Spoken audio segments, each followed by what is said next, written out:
from coronavirus is far from over. We have an election coming up. We certainly have some history to look forward to potentially, but times are not the best. We have a lot to fight through. And so Winkuni and I are here today to talk to you about exactly how politicking is going to do that. And to echo Jordan's sentiments, we have to start by beginning and introducing what politicking is. Politicking is a social, political, mobile application meant to really galvanize millennials into voting. I thought this was a TV show.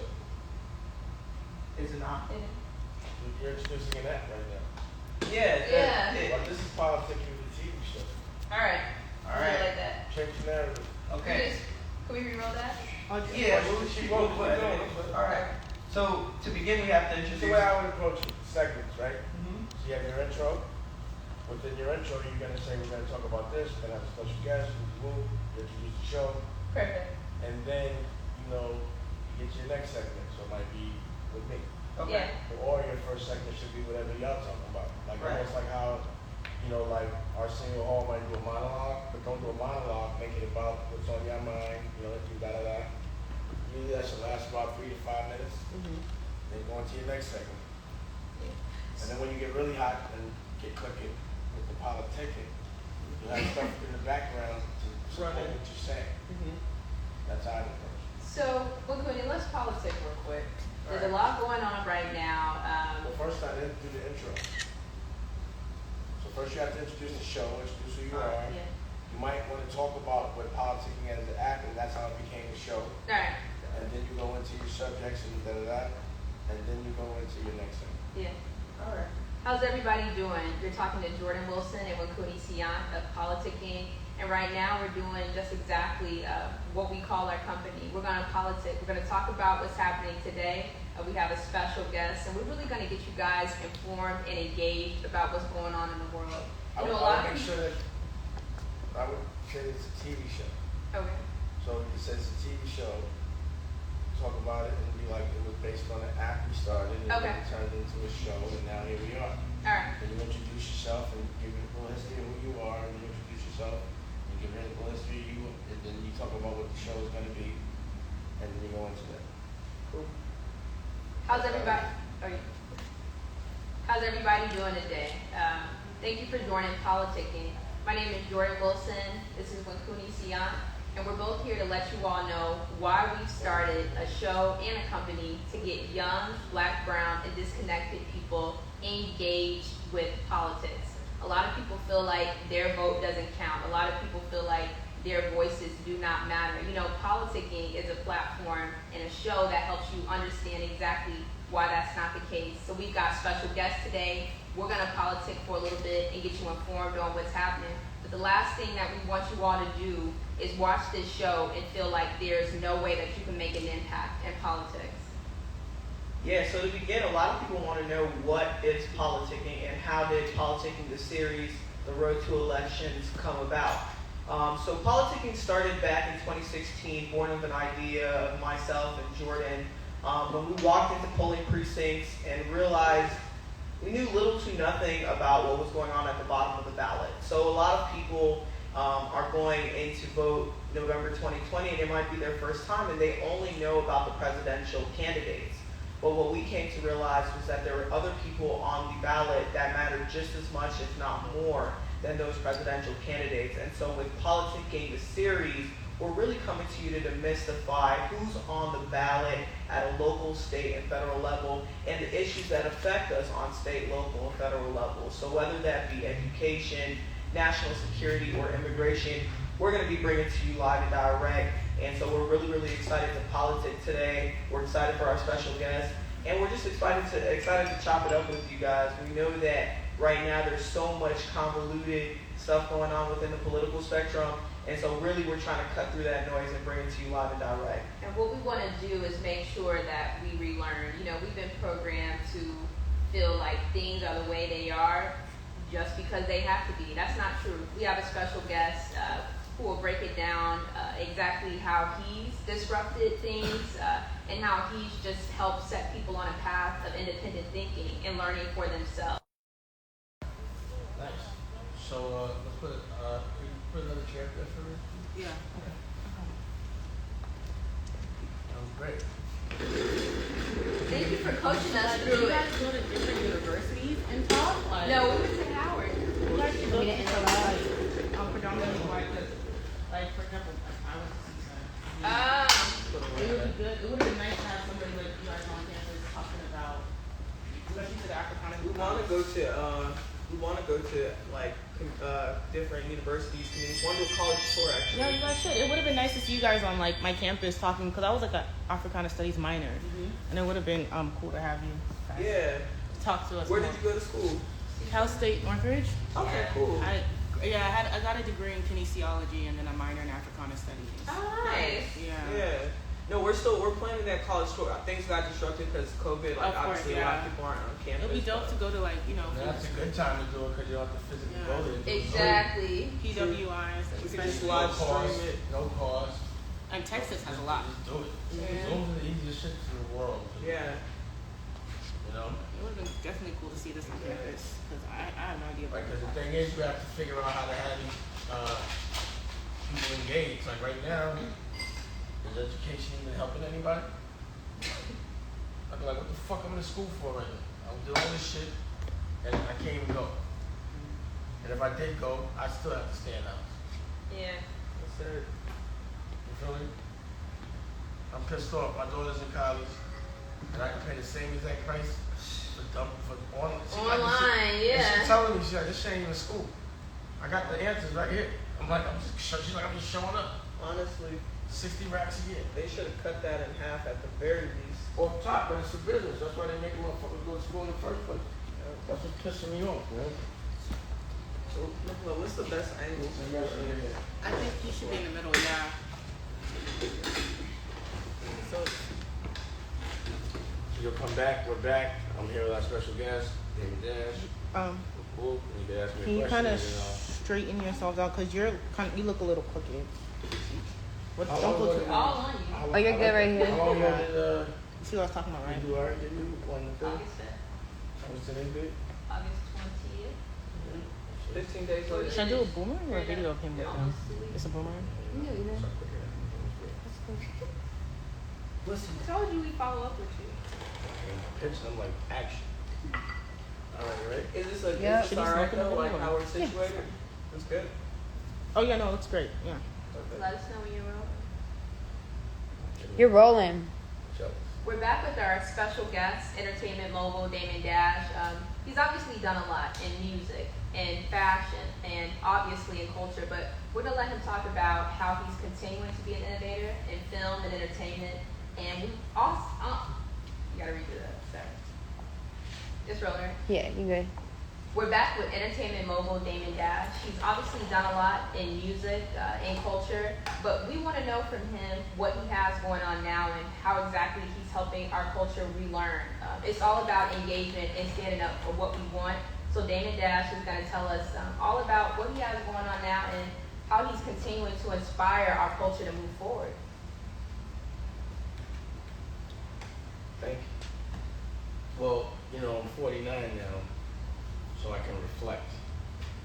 So I think about what I was taught in school, what patterns were presented to me, what I thought was not normal and not logical. I think about when I was told I was crazy. I think about a consistent message that I've been trying to articulate for like decades, and for some reason this generation is getting it, you know, and then I think like, I don't think I'm going to let anybody make those same mistakes that I didn't make, but that I saw everyone else make. And now that I can say it based on actual fact, now it's time to really make serious change. And also I have a platform, I have celebrity leverage.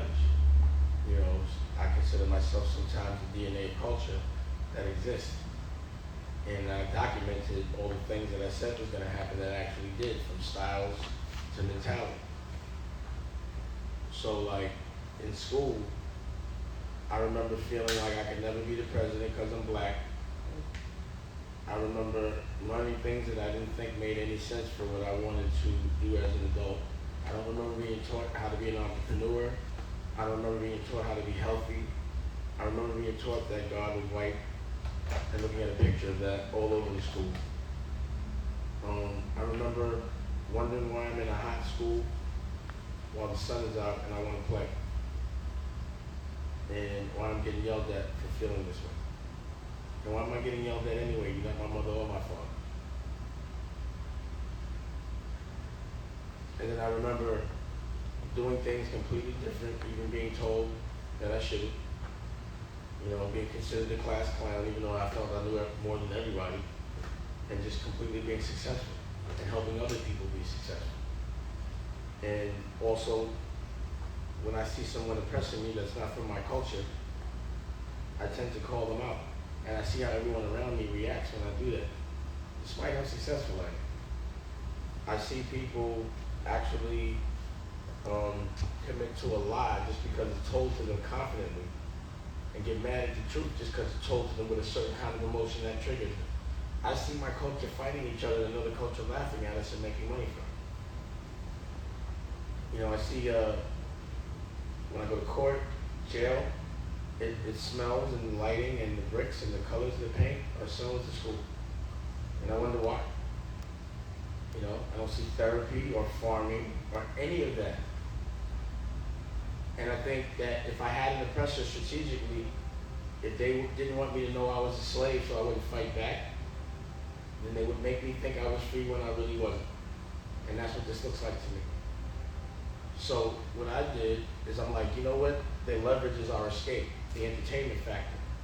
So like, instead of teaching us how to vote, or rather even how to lobby or pass a law, they teach us how to play basketball and everything else that distracts us, and they tell us that's the only way you get out of the social class is if you're my entertainment. If you hurt yourself and like, you know, batter your brains out playing football to where you're like, you know, you can't live past 40 without being uncomfortable, or like a brain damage or something, and you're still an employee. And I wonder why. Why is it that they make it so convenient for us to invest every single thing into that escape? And it's lotto to actually make it happen. How many people are fucking born 6'7" and coordinated to play ball and football? You know, like, you know, how many giants actually that are that, you know, it doesn't happen very often. And to get there, you hurt yourself. And then by the time you realize you can't do it, you've wasted all this time, you haven't learned anything. Right. So, you know, based on my experience and also my influence, I'm like, yo, first off, the thing that controls everything is the escape, the entertainment, the music, and the visuals, the movies. And that's the unfocused, that's the programming. So I'm using a platform of mine. I made my own television network where I make my own programming, and I use it for deprogramming, to give us the focus to make and empower ourselves so we know we're number one. You know, the history for when not the one they want to teach us, the one that's going to really help us. And I'm also going to empower people like yourself, young people that look good, that are going to make it cool to be clued in. You know, and I'm going to empower people that really want to help, and also support the look good doing. For whatever reason, and you know, when I say our people, I mean black people, look the other way when we have the opportunity to patronize a black boss, and that means black platforms, black businesses. You know, like, where do we start with reprogramming ourselves and relearning the way we've been taught? We're doing it now. You know, I was talking about this before. You know, if my oppressor's plan was to make us think we're not slaves so they could keep enslaving us, that's a great plan. I'm not mad at you. I'm mad at me if I believe that bullshit. It only lasted about 100 years. And, you know, they did some bullshit. We don't cheat, they did. But, you know, sometimes real fucked up slavery plans are like the Great Wall of China. That was 2,000 years of everyone building a wall for an enemy that was never coming. For no money. Slavery. 2,000 years. It's like 20 generations. So I think we got out of this rut. And the disruption that's happening is a productive one. And the whole world is feeling it. So like while the whole world is fumbling, the generals that have a plan, like myself, are thriving. They're picking up the ball and running into the touchdown. And that's what you do in a war if you're prepared for it. A general looks for the war. What have I been preparing for? We're here now, and I'm embracing it and driving. Soldiers will follow, generals will lead. Who's a soldier, and who's a general? Who's pretending to be a general that's really a soldier? We'll see now. So, that brings us to the book, The Art of War, right? Sun Tzu. And I think what you said is poignant because a lot of people are the blind leading the blind in this particular generation.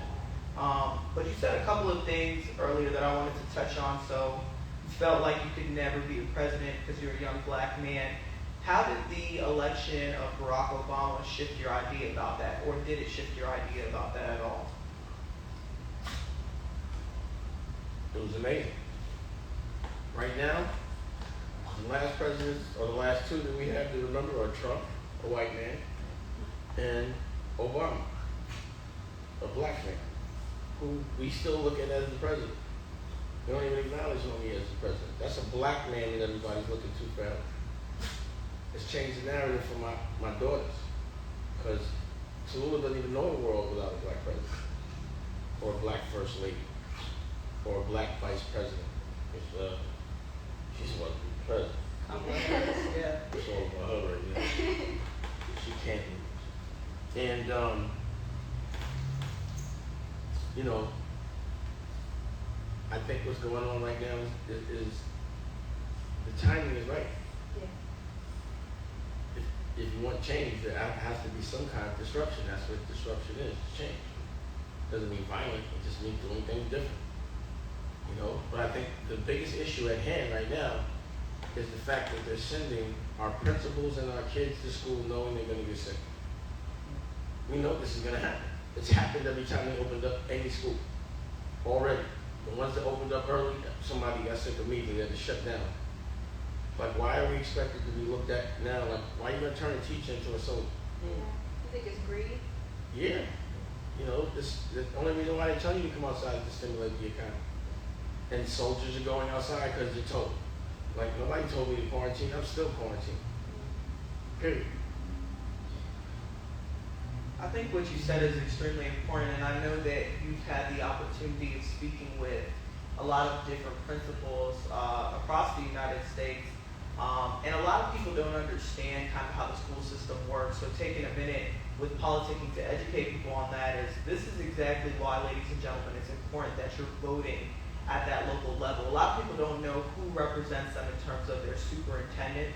A lot of people don't know that the person who's handling education in the country is currently the Secretary of Education, Betsy DeVos. That person is appointed by the president. And so these things have implications on a lower level, but I want to know, Dame. I would add one thing, even at the local level, right? So Betsy DeVos is our higher up. At the local level, we got the school board, we got the county board, and these are people that when we walk into the ballot, for whatever reason, we start at the top. We're going to start at Donald Trump and Joe Biden, but what Winkuni and I are trying to get you all to do, and what Dana is definitely trying to get people to understand, is you got to pay attention to who's doing the day-to-day stuff, right? If the schools have air conditioning, seriously, if the schools have new books, if the schools at this point have effective computers and laptops for students to learn it, all of that is determined by the people at the bottom of the ballot. And so politicking helps people understand who those folks are. That's just something that I wanted to emphasize about understanding who people are. Well, what I want people to understand is it's not fair to send children to school knowing they're going to get sick. Yeah.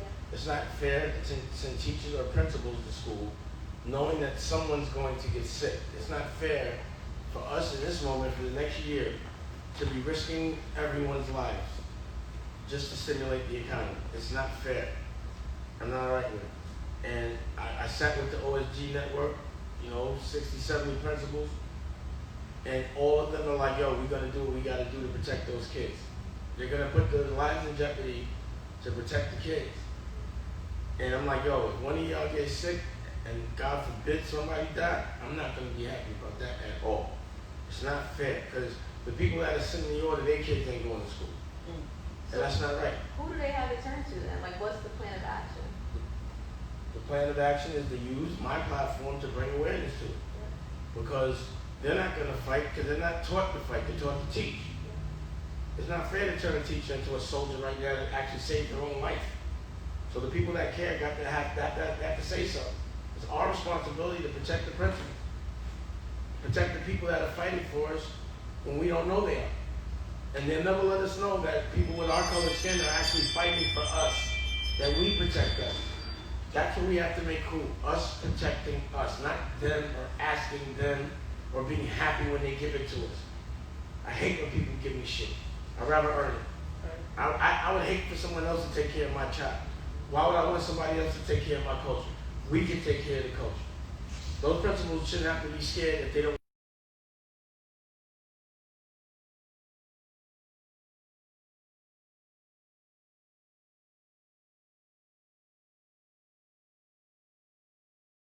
The people that are free, I'm free. I'm up. I'm gonna make sure that those that are still not, I'm gonna help them out. Because I'm alright, but I'm gonna still make sure we alright. And you're talking to them about lobbying, I'm sure, and ensuring that they're all set to really put pressure on the government. Well, that's the thing. Like, voting is one thing, that's cool, but like I was telling you before, no matter what, I vote or not, California is not voting for Trump. Yeah. You know, Pennsylvania, that's where you gotta make sure people are voting. Yeah. Then white women gotta step up this time. You know? But honestly, you don't have to be in office to know how to make a difference. You have to know how to pass a law, bring attention to a law, awareness to a law. You know, get to a senator.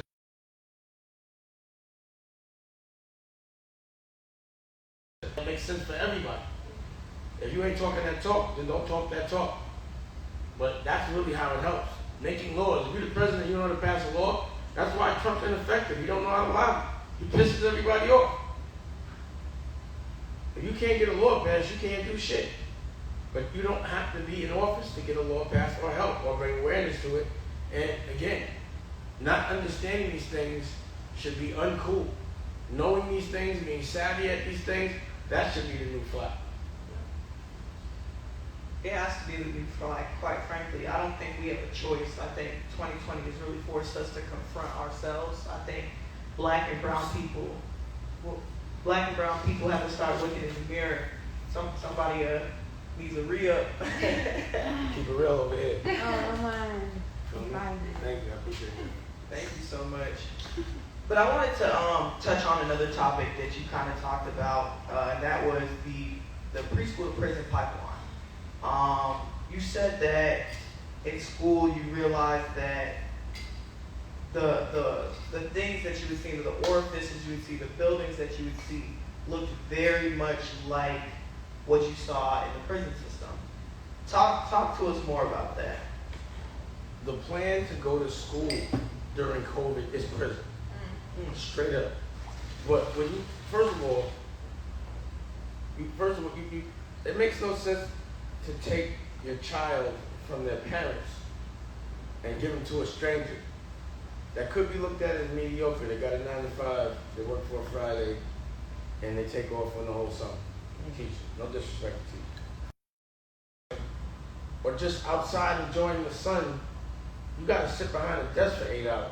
Right. With the lights a certain way, being told what to do because I was. Right. It just looks like prison. And then when you graduate from that, you have to pay to do the same thing for another 4 years, get debt, to pay the debt off. Now for a living is basically like you go to school, you go to work, you gotta get up in uncomfortable hours, you can't hang out with your kids during the day, you can only see your kids when you're tired and when they're tired. So how can you parent? That's not parenting. This is slavery that we don't understand or know. Yeah. Listen, I've been an entrepreneur my whole adult life. I see my kids when they want to see me. My daughter calls me right now, can't nobody stop me saying my daughter called them out. I ain't gotta ask nobody, or she got none of that. I'm there. I know I spend more time with my daughter, Ava and Tallulah, than most parents, and the kind of time that you want to spend. The time where you could actually become a child or make your environment adjust to theirs, as opposed to them having to adjust to yours. I couldn't imagine having to say, yo, boss, you mind if I go see my daughter's graduation tomorrow? If I had to say, yo, I gotta ask my boss if I could come to your graduation, or to your music lesson, or to your basketball. I take pride in the fact that I was able to have my meetings in the middle of the hood when my son Boogie was playing basketball. You wanted to see me, you saw me on my kids' terms. That's right. And that's what happens when you're independent. Anything else would feel like slavery to me. Do you feel like colleges and universities should be free? First of all, college and universities, the people that originated them as slaves. The education they're giving us is the same, basically the same curriculum that people that had slaves were giving us. How could any law or any curriculum that was made by someone that had slaves be good for us today? A woman, a black man, anybody that's oppressed.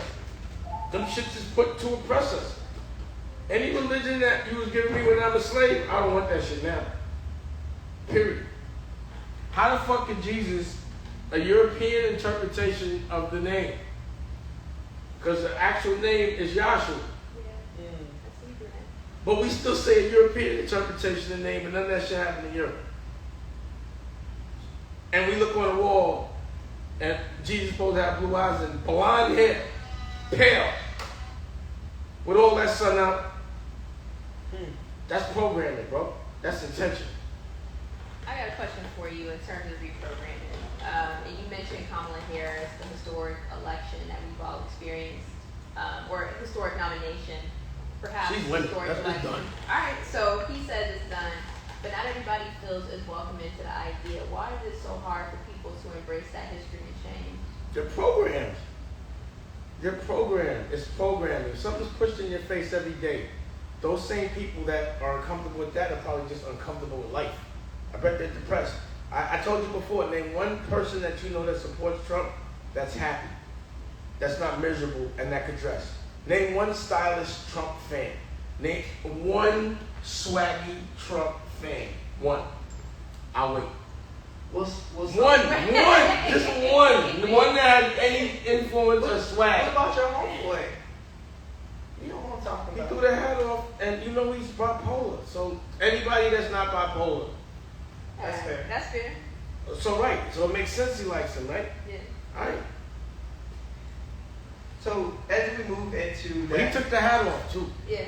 So don't forget that. He took the hat off. that's fair. That's fair. And as we continue to move into that historical election, I think Kamala Harris, as an HBCU graduate, as a Howard graduate, is something that both Jordan and I Big up, Howard. big up Howard. Listen, if y'all let her lose, then y'all whack. The Nah, whole sorority's on the line right now. Y'all better win that one. we never gonna lose. And everybody, exactly. So I already said it. Y'all winning. I already know that. And all the sororities, they got to kick it all in once. Everybody's got to stick together. This is a win for every sorority. It's definitely an opportunity for unity. This is the shit right here. Yeah. And I can't wait for the debate. You think she's gonna wait? Actually, She's you think gonna she's gonna karate. tear him up? Not think. Homie looks scared right now. He was like, I don't, where's that? Wisconsin? Where's he at? Yo, he couldn't even act like he was tough. That shit was hilarious. That's the most he said in 4 He years. said she's nasty. Come on, how is a nasty person gonna say somebody else nasty? That's the most funniest shit in the world. Listen, yesterday night, Kamala gave one of the Yeah, most the flag. compelling speeches. Bro, that's gonna be one of many. Yeah. She's gonna. It's just hit her beginning.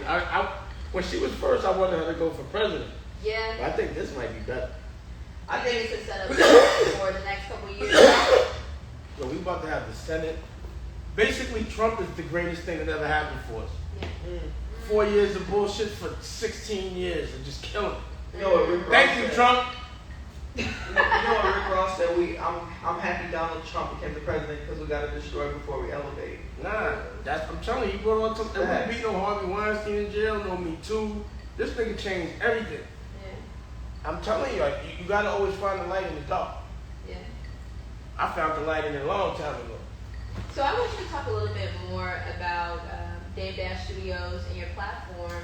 And obviously, a lot of people are locked in because they want your content, but I want you to redirect us again why this is going to be so helpful for us to stop consuming the stuff that just does not serve us. We don't have a CNN. You're the new CNN. That's right. That's why. That's the whole purpose. When I saw her in the interview, I said, that's the new CNN. And that's why we're doing it now. You know, the thing is, the information that's distributed to us is not distributed to us in the way we like it. Yeah. It's in a way that will make us not pay attention. Mm-hmm. That's intentional. Why do they make smart shit uncomfortable? So non-engaging. We're gonna redirect the energy. Nah, it's cool. Like, we gonna look swaggy when we give you this info. I don't want to look like this. Like, I want people to practice talking like this. I look fly. You know, no disrespect. I'm surrounded by 2 beautiful black women. That's right. Talking intelligent. I got a drink, a joint. I'm chilling. Who doesn't want to be here right now? This has to be the new normal. Yeah. This is the new cool. You can't be stupid sitting next to people. If I was dumb, I'd be lunch meat next to you two. Y'all be laughing at me. I'd be insecure. I'd be sweating. I couldn't keep up. So everyone, if you want to be like me, you better be able to keep up with women like this. Period. And you better know at least what they know. To impress them, you have to know more. That's the new cool. I don't think a car would impress y'all. Nah, because we can buy our own, right? That's what I'm saying. I think the collaboration between politicking and David Dash Studios is really something bigger than any of us in this room right now can even conceptualize. Because it's like you said. No, I dream big. I don't dream at all unless it's a big dream. Listen, if they say if your dreams don't scare you, then you're not dreaming big enough. Did you hear my record? Which one? Yeah, revolution. No, it's a new one. I can't believe you said that. Which one? I mean, Neglect. Hit Yo, it. watch this. She walked. She went to the bathroom real quick. Listen to the bathroom. How did she tell me? You're still. Okay, wait. Fuck it. Here you go. Are y'all done? No, I'm not. No, he had a phone I need call. you to, give my kid a We're doing a special sneak peek. Sorry. What happened? He's just trying to show them his video. Can we play real fast? Epic. Yeah. I made this record like last year. But what you said was something that I say often. That if your dreams don't scare people, you're not doing it. If they're not something that someone else has never done, if they're not something that makes other people uncomfortable, if it's not something that makes people say, you're crazy. How's that going? Black guns is better than Guns N' Roses. Just because you said America. Drive them folks crazy. Guns. Ooh, yeah, I like it. That sounds epic. It sounds epic. That sounds epic. That sounds epic. Yeah, that sounds epic. That sounds epic. That sounds epic. That sounds epic. Yeah, that sounds epic. That sounds epic. That sounds epic. Let's go. Back up. Load up. Quick. That sounds epic. That sounds epic. Yeah, that sounds epic. That sounds epic. Yeah, that sounds epic. That sounds epic. Boom. We in the room. Yeah. That sounds epic. That sounds epic. That sounds epic. That sounds epic. That sounds epic. That sounds epic. If you can't go out, then I know what's next. Should you care? Think about from the body don't make you uncomfortable and not things at all. If my teeth don't make you fucking shit, then the motherfucking shit ain't tall. If you ain't gonna be tall, then don't dream at all. If the dreams ain't hacking, then I don't respect it. Sounds up and then I don't respect it. If you gonna do something. If you gonna dream, you gotta dream big. It don't cost a motherfucking dollar. It's time to be disruptive. It's time to do things different. It's time to do things epic. If your dreams ain't epic, then I don't wanna fucking hear it. You turn it on. That sounds epic. That sounds epic. That sounds epic. We get down epic.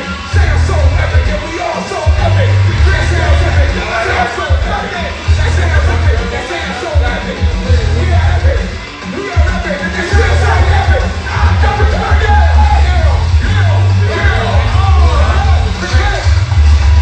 That sounds epic. That sounds epic. That sounds epic. Wow. Major. Very major.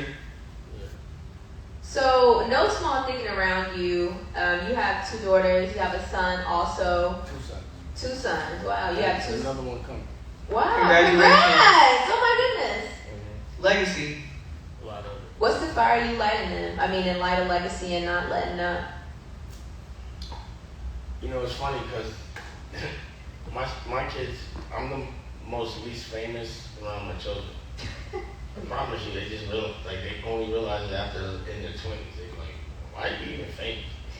Seriously, like when they see me sign an autograph and take a picture, they be like, why? It's hard because they're born into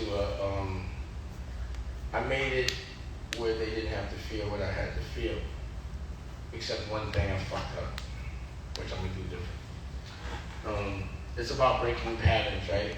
And I've been able to break almost every other pattern but one thing. I've always been in a dysfunctional relationship with their mothers, and I was a child that was in that same situation, and that was the thing that hurt me the most. So I haven't been able to do that for my children.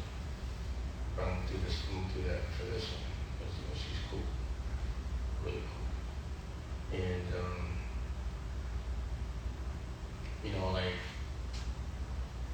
like my children go to the best schools, and I watch how good they're programmed. Like I'm asking my daughter, like, what do you want to be when you grow up? She's like, I don't know. What college? Yes. What college? LMU. She knows what roommate she wants. You don't know your own dream, but you already know at 10 or 11 what college you want to go to that I can pay for. That's programming. I said, I bet you want a 9 to 5 too. She said, what's a 9 to 5? I said, actually I did my job. Seriously, that was one of my most proudest moments that happened recently. So, there's a gift and a curse, but the children get it when they're adults. So it's funny because I pay the most for an education, but I tell her yo, fuck school. It doesn't matter. A test doesn't gauge how smart you are. I failed every fucking test. And I was smarter than my teacher. I always had a better card than my teacher since I was 15 than the principal. I got kicked out of school for having I used to park in my principal's spot. 2 schools I got kicked out of the Fed. I'd be like, yo, first of all, my car better than yours. I'm younger than you, and you get paid to be here, and I don't. I can park here. And they would suspend me and kick me out for that. So, I don't understand how someone that went to school and did all this, how could I have more money than you when I'm fucking 15? And they thought they were like, you're gonna die, you're gonna go to jail. I'm 50. I put a lot of people's kids through school based on the opportunities I presented for their parents. And those same kids that I put through college, they still respect me. I'm still relevant now for what I'm doing today, not only yesterday. And the evolution of my thought into something that comes into a physical fruition, something tangible that everybody can eat from. That's inspiring, Dan. I think I can relate in terms of both of my parents are entrepreneurs, and I think that's really what lit an entrepreneurial fire within me. And so when Jordan and I started this, I think there were a lot of questions from our loved ones and figuring out, well, why this atraditional, atypical path? Yeah. But I think people, To say the least. yeah, we got pushback from our family, from our friends, because I think within our community, Dame, as you know, the cookie cutter version of success is to go to school, is to get a job. And that is the mark of success, unfortunately, for a lot of our community. That's the mark of unconscious slavery. And I agree with that. I'll show you some programming I did that reflects that.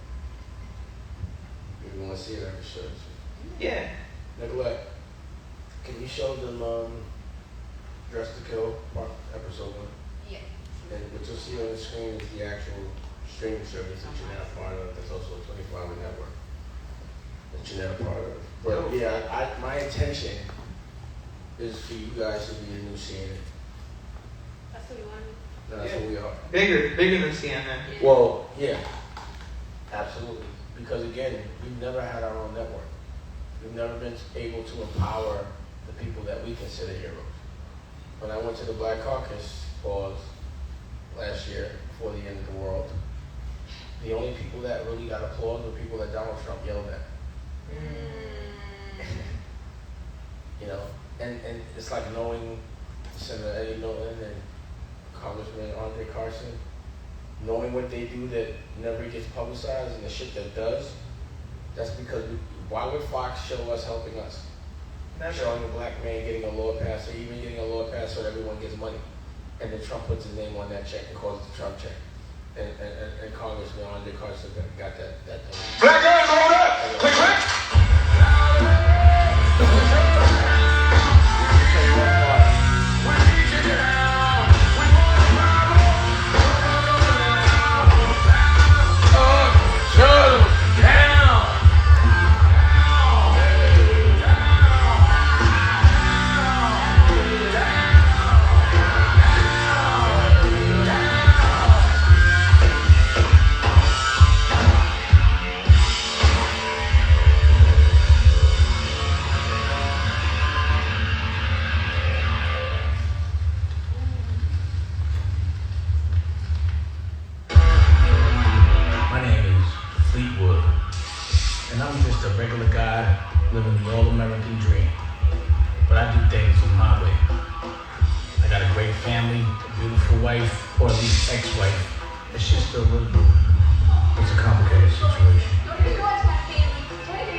Represents financial freedom. I think that's a concept that escapes a lot of Americans, especially a lot of people our age, right, Jordan? Yeah, definitely. So you want to just let's do a segment with us for a little bit. So winkuni. So Jordan. I mean, No. Bring yourself back. Oh. We're back. Politicking. I hope you enjoyed the whoop. Now let's go into a different segment. I think when we edit, you can put the segment in some clean, like, real clean, like that same kind of thing. A dash, or, this, whatever the subject is, and we go right back into it, you know what I mean? Right. So, we're back. I mean, we had a phenomenal guest, did we not? We had an incredible guest. Don't forget to remind people I'm winkuni. And I'm Jordan Wilson. And so in this next segment, I think we got to talk a little bit more about something that's really near and dear to our heart. Yeah. And that's the historical vice presidential nomination. Absolutely, and we want to remind people that we've created a show and a platform that does not endorse candidates. Only thing we endorse is folks having autonomy over what decisions that they make through the political process. But with that being said, the nomination of Kamala Harris as the nation's first Black woman and South Asian American woman vice president is obviously unprecedented, but probably more inspirational than I could even express. I'm sure you feel the same way. Senator Harris is a woman who's kept fighting for mothers, kept fighting for those who were marginalized, people. She actually fights for homeless people, which is a huge problem, homelessness in LA and San Francisco, but she's also been vocal. And I think a lot of times people really convolute her work in the Senate as something that's directly opposite to Trump, but really I think it's just pro-people. And so I think we need to talk to her. Yeah, we're going to get Kamala on here. We have to. We absolutely will. And she, I think, has had a background that gets a lot of criticism and sparks a lot of controversy. So I'd like to talk about that, actually. I think we could break that down a little bit. Yeah, I think one of the major issues with the critics of Kamala or vice presidential nominee Harris now. Right, yeah. She still got to do her Senate duty though, right. so they get inaugurated. Right, we got to put some respect on her name. I Yeah. think the biggest issue is, like you said, the juxtaposition between her record in the Senate and Yeah. what a lot of people think her record as Attorney General was, and as a state prosecutor was. That's right.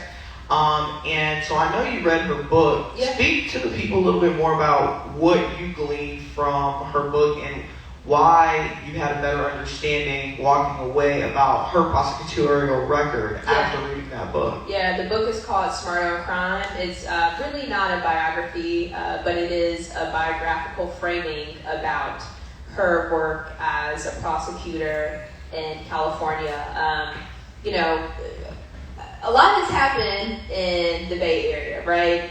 We have Oscar Grant, right? We have very high rates of young black men and brown men becoming incarcerated. And then I think just overall, there's like the tale of two cities across the Bay Area. There is, You have Oakland and you have San Fran. there are billionaires who live blocks away from folks who are living in an apartment, and that's not an exaggeration. And so I think Kamala Harris has seen and been responsible for so much in her tenure that the book really captured what her stance was, namely to the issue of high rates of incarceration for getting folks and keeping folks out of jail. So the book breaks down what she called a smart on crime approach. A lot of that had to deal with recidivism. Right. A lot of it had to do with alternate sentencing, and just different ideas about upholding the law, obviously, but helping people stay out of jail and really, a lot of times, stay off of drugs, stay employed. I mean, these are the underlying reasons, in my opinion, a lot of times people end up incarcerated in the first place, poverty and crime. Right, and I think with the drug addiction, too often it's treated as a crime instead of an addiction. It's a public health issue. Drug addiction right. Drug addiction was a public health issue when we were dealing with the crack cocaine epidemic. I know we won't hear that from our government, but so true. Right. Drug addiction is an issue, obviously, with the opioid addiction, but it doesn't matter what color people are who are impacted by whatever drug epidemic. Is always a public addiction is a public health issue. That's right. Not dissimilar from what we're facing now with COVID-19. I think that there's been a criminalization of black and brown people, but unfortunately, what they need is treatment, and what they got was prison. Yeah. And I think that, like you said, you see these high rates of recidivism because people aren't getting treated for the actual addiction or the mental health illnesses that often accompany drug addiction. Majority of people who are in jail, the millions of people who are in jail, are non-violent offenders. Right. So that means they're on the same block as rapists. That means they're on the same block as murderers, and we're talking about triple, quadruple homicide offenders.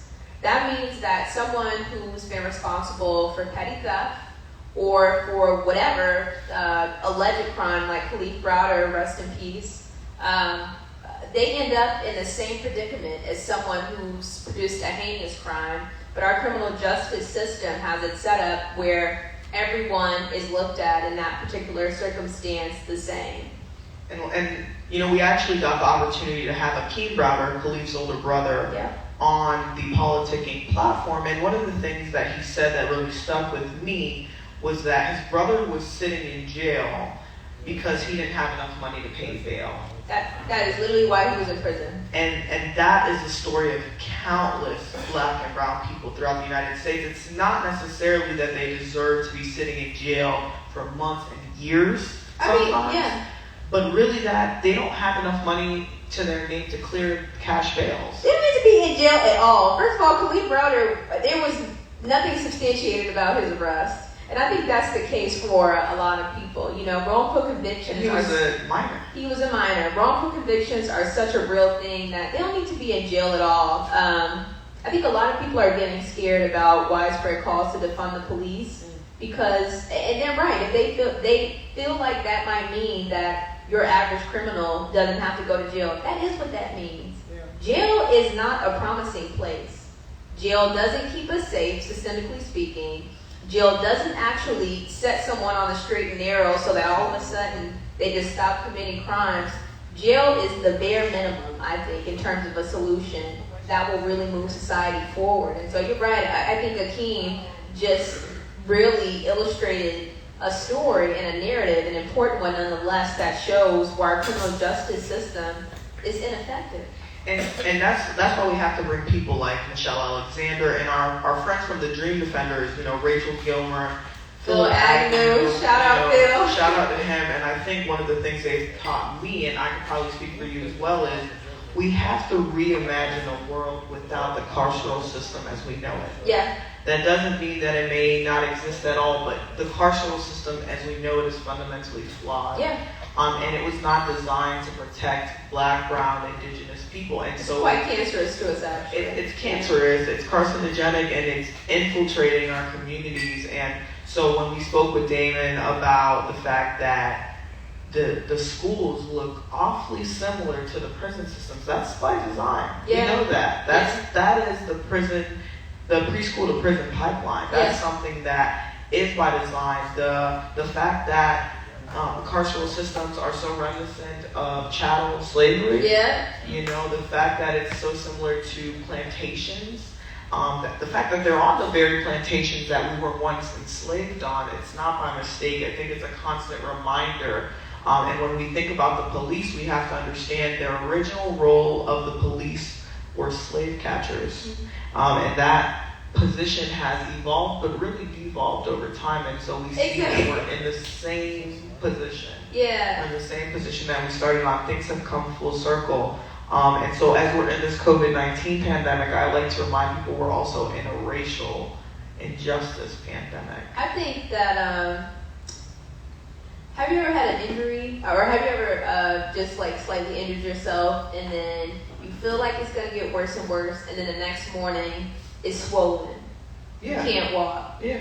That's been systemic racism for the life of this country. I think it's literally been a constant buildup. We saw the civil rights era.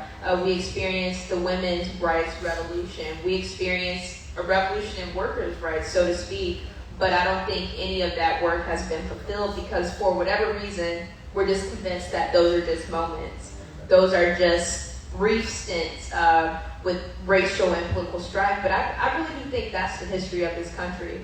I know politicking represents us understanding how we can vote and lobby the issues that will allow each person, no matter what our race is, no matter what our socioeconomic status is, to actually move ahead and free themselves from those barriers to owning a home, to having a long, career that doesn't just involve random jobs, to actually having some money in their bank account, to owning a bank.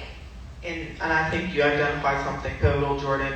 Once you're incarcerated, you're robbed of many of these You're rights. robbed. You're robbed to. You can't even. It's not a guarantee that you can vote. You can't vote. That's one of the most criminalizing things that the carceral system does to people. It robs you of your right to vote. Yeah. You think somebody's going to lend you money to buy a home?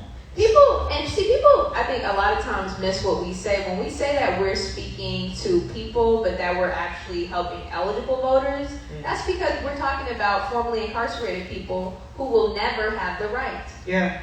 We're talking about... It's called felony disenfranchisement. It's called felony disenfranchisement. We're talking about so many people. I don't think that folks realize there's obviously a small percentage of people in this country who participate. Statistically speaking, that's what we look to impact. But then there's also a small percentage of these people who are just naturally eligible. And that means you got to stay out of jail. You have to be born here or at least naturalized. And you have to, really fit through barriers that I don't think people are always guaranteed to fit through. Agreed.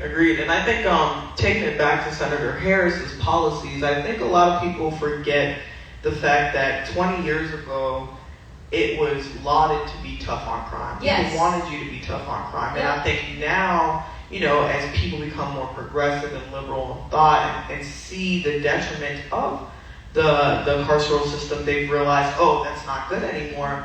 But unfortunately, Kamala has been held hostage by her past record when really that's a residual of the society that she was a product of at the time. You're right.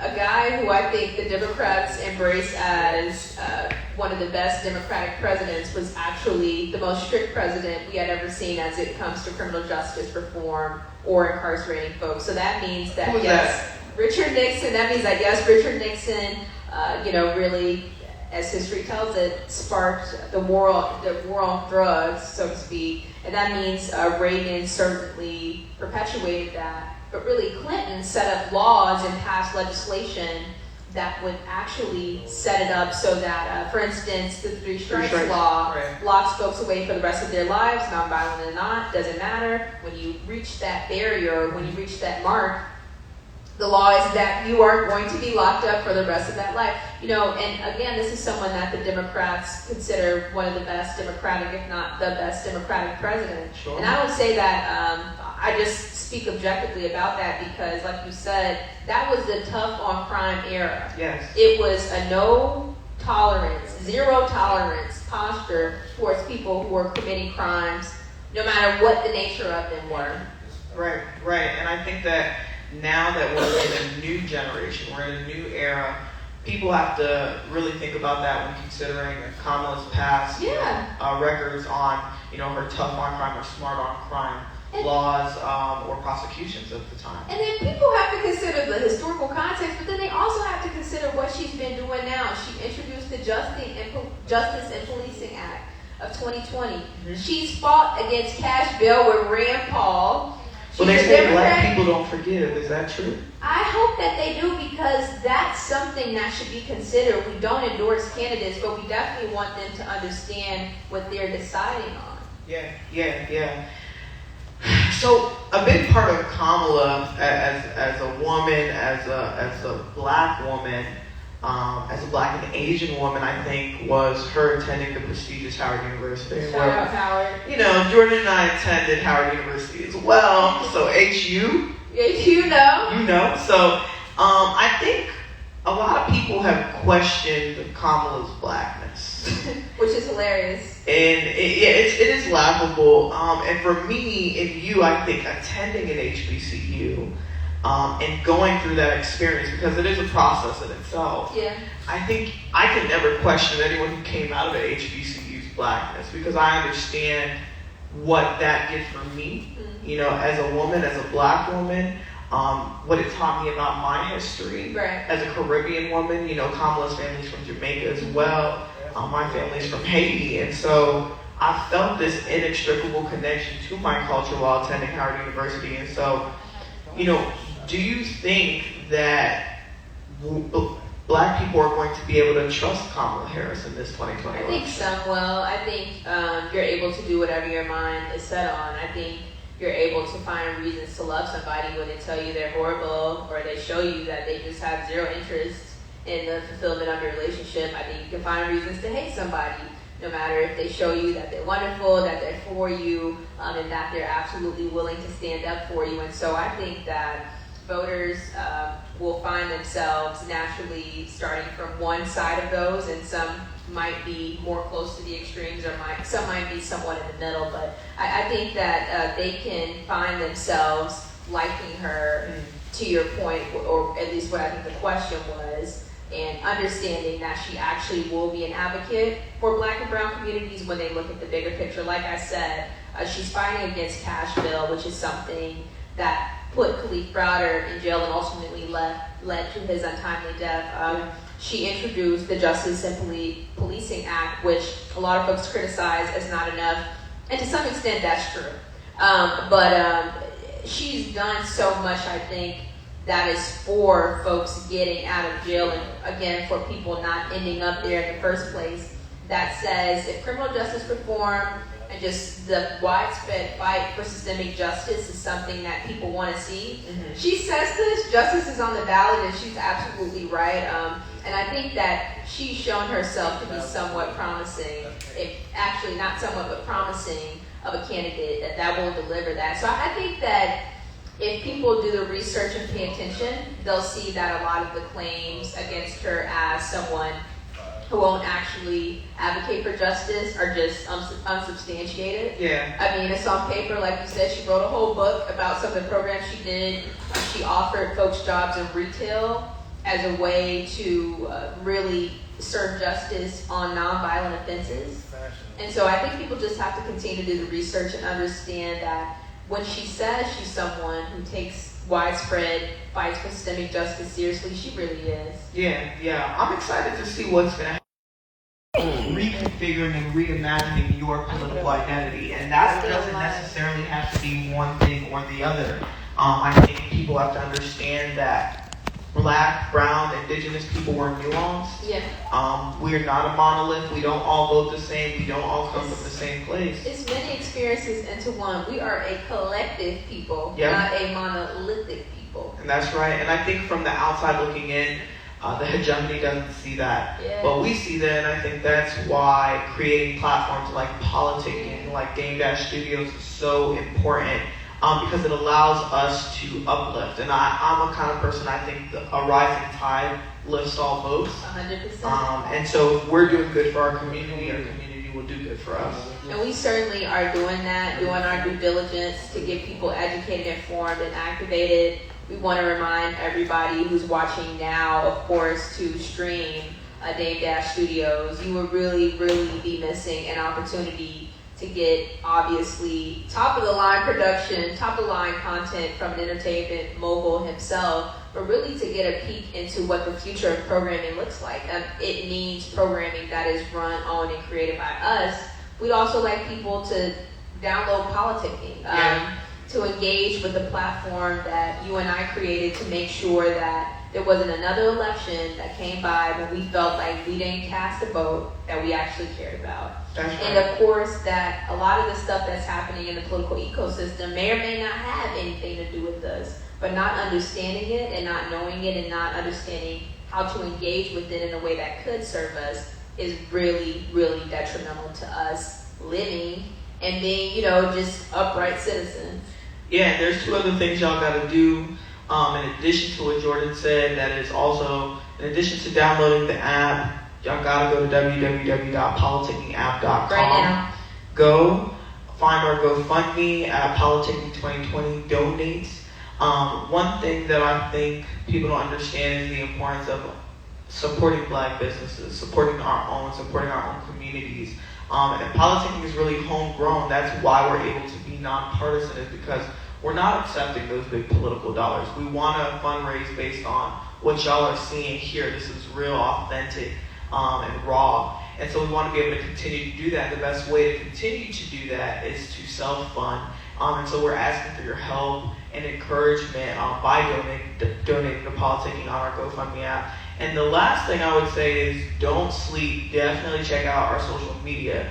At Politicking the app on Instagram and at Politicking app on Twitter. Like, honestly, I think we're pretty cool on there. We are, yeah. We're giving you guys interviews on a day-to-day basis. We have cartoons. Yeah.